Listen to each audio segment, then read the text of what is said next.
ஊழவர் வாழ்க, உணவு வளர்க. அனைவருக்கும் வணக்கம். இன்று எங்கள் வீட்டில் வளர்ந்த நாட்டு முருங்கைக்காய் அறுவடை பண்ணியிருக்கேன். மொத்தம் 22 காய். அது காணொலியாக போடணுன்னு தோணுச்சு, போட்டேன். இது என்னங்க முருங்கை தானே அப்படின்னு நீங்கள் நினைக்கலாம்.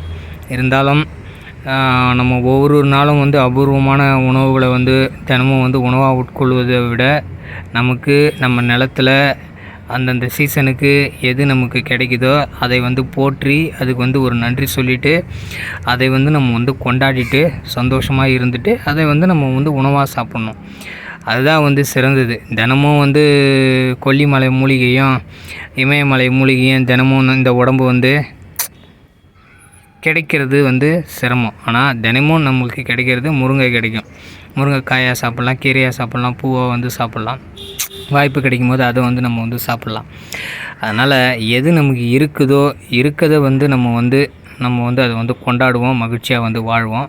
மொத்தம் 22 காய்கள் வந்தது.